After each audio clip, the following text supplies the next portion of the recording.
Bonjour, dans cette vidéo nous allons nous intéresser au calcul de l'aire d'une ellipse et pour cela nous allons utiliser le calcul intégral.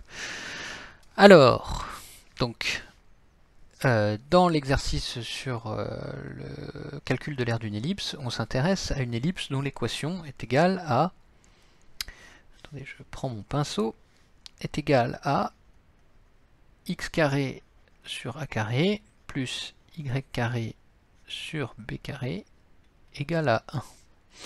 Donc si je trace cette ellipse dans un repère cartésien, donc j'ai x ici et y ici, 0 là, déjà quand y est égal à 0, y égale à 0, et ben je dois avoir x carré sur a carré égale à 1, donc x est forcément égal à plus ou moins a. Donc ici j'ai a, et de l'autre côté je vais avoir moins a. D'accord?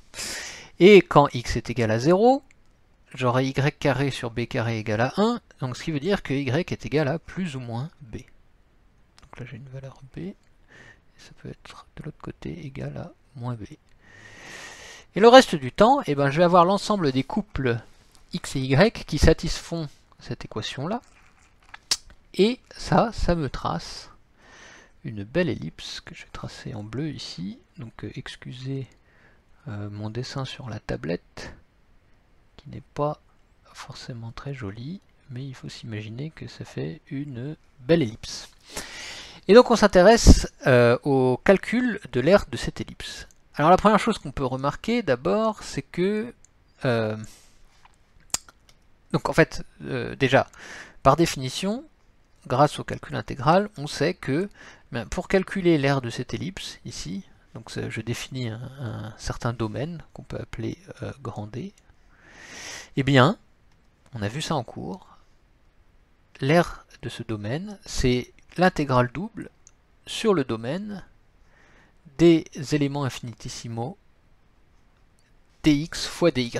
dx fois dy étant l'élément infinitésimal de surface sur cette ellipse. Alors la première chose qu'on peut remarquer, c'est que déjà, il y a une symétrie sur l'ellipse par rapport à l'axe OY, d'accord? Donc, ce qui veut dire que je peux restreindre le problème du calcul de l'aire de l'ellipse juste au demi-plan qui est à droite de l'axe Y, mais en fait il y a aussi une symétrie par rapport à l'axe OX, et en fait je peux ne m'intéresser que au calcul de l'aire dans ce quart de plan là, ce que je vais appeler grand A, et j'ai juste à multiplier l'aire grand A par 4 pour obtenir l'aire de grand D. D'accord? Donc ça veut dire quoi? Ça veut dire que en fait grand D est égal à 4 fois grand A. D'accord? Donc en fait je l'ai appelé I ici, mais si vous voulez on peut appeler ce truc là grand D. Voilà. Ok, donc autrement dit c'est égal à 4 fois l'intégrale double sur le domaine grand A des éléments infinitésimaux de surface dx, dy. Alors je vais zoomer un petit peu sur cette zone là. Je vais la retracer ici. Donc on n'est que sur les x et y positifs. J'ai x là, 0 là, y ici. On a moins b ici et plus a ici. Pardon, on a plus b ici et plus a ici. Et donc j'ai un quart d'ellipse. Et donc je vais pouvoir m'intéresser déjà au calcul de cette aire là. Alors pour ça, comment on va faire? On s'intéresse déjà à un point quelconque de cette surface. Donc voici un point quelconque, petit m. Donc il a une coordonnée en x, que je vais appeler xm. Il a une coordonnée en y, que je vais appeler ym. Donc déjà, souvenez-vous ce que j'ai dit, on commence quand on fait une intégrale double, donc le domaine de définition, il faut l'expliciter. Le domaine, ici ce domaine qui s'appelle grand A, il faut l'expliciter. Et ça veut dire quoi? Ça veut dire que, comment est-ce qu'on choisit xm? On choisit xm comme un élément appartenant à l'intervalle 0 plus a. D'accord? Et une fois que j'ai choisi cet xm, il faut savoir comment varie y. Donc sur cet xm, bah, y il part de en bas, ici, là, donc de 0, et on peut le choisir quelconque jusqu'à la courbe de l'ellipse, qui est ici. Et à cet endroit-là, bah, je dois forcément satisfaire l'équation de l'ellipse, c'est-à-dire que j'ai forcément xm carré divisé par a carré, plus ym carré divisé par b carré, qui est égal à 1. Autrement dit, y il appartient à quoi? Bah, ym il est égal à b racine de 1 moins xm carré divisé par a carré. Voilà.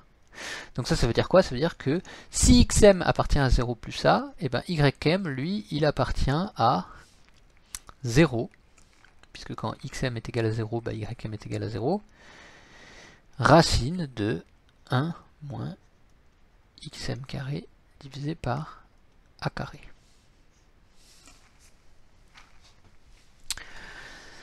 Voilà.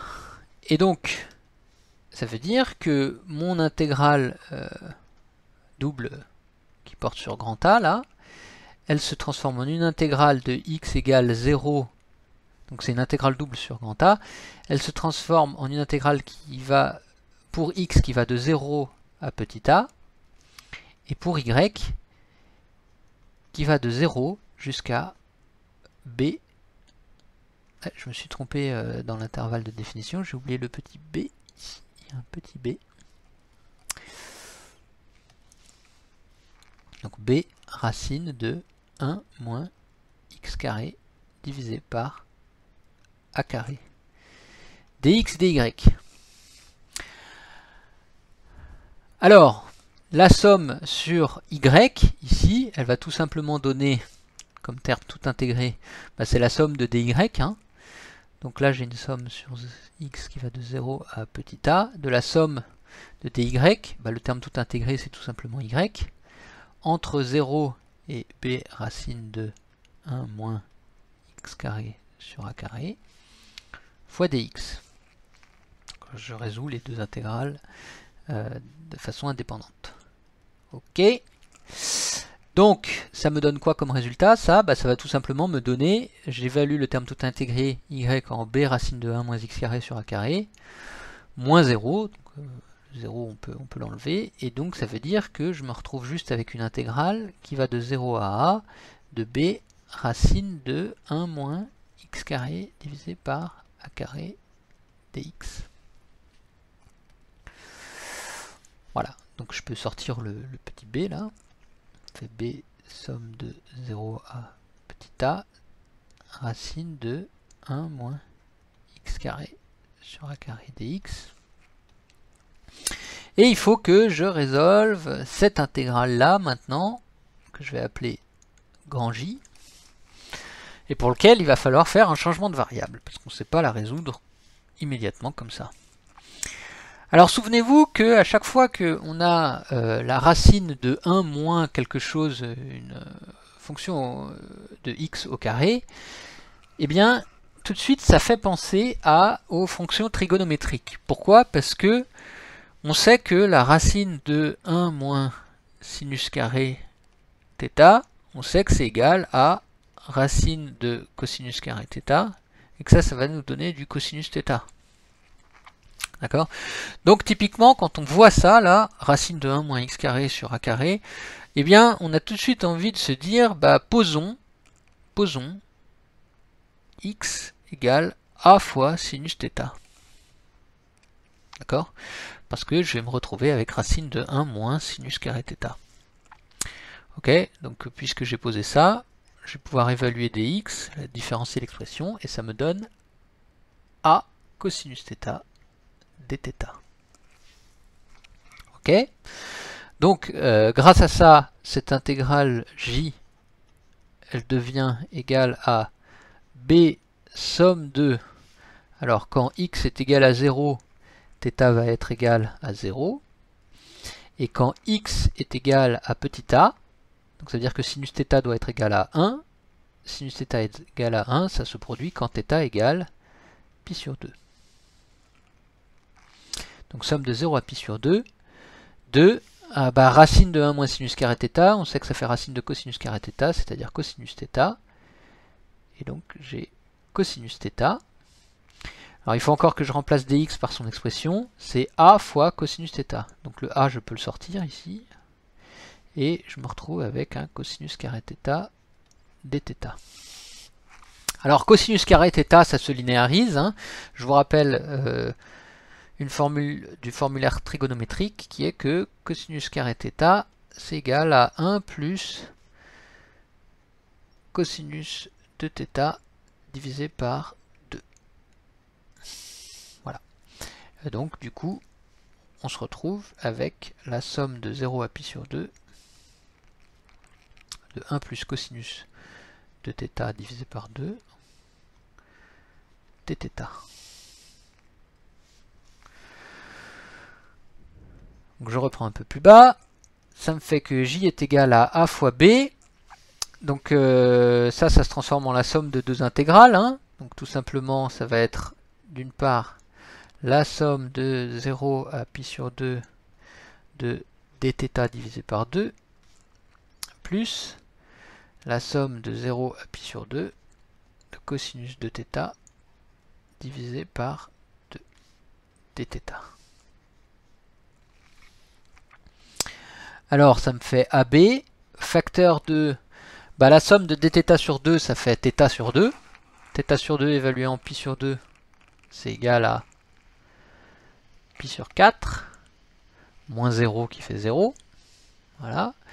Plus la somme de cosinus de θ. Alors cosinus de θ, le terme tout intégré, alors je factorise le 1,5 ici. Le terme tout intégré de cosinus de θ, ça va être cosinus, ça s'intègre en sinus, donc ça va être sinus de 2θ. Et puisque quand je dérive sinus de 2θ, il y a un 2 qui va sortir, et il faut que je divise par 2 ici. Entre 0 et pi sur 2. Alors sinus de 2θ en pi sur 2, évalué en pi sur 2, ça fait sinus de pi. Sinus de pi ça vaut 0, moins sinus de 0, qui est égal à 0 aussi. Donc ce terme-là, de toute façon, il disparaît. Et il est égal à 0. Et donc on se retrouve avec j qui est égal à pi fois AB divisé par 4. Et souvenez-vous,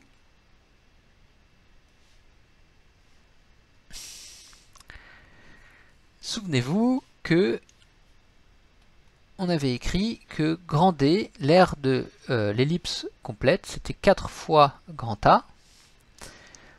Donc j'ai juste à multiplier ce résultat-là par 4, et j'ai D qui est égal à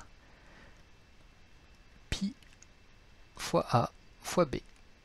Et ça, c'est l'aire d'une ellipse. Donc voilà pour l'exercice sur l'aire d'une ellipse.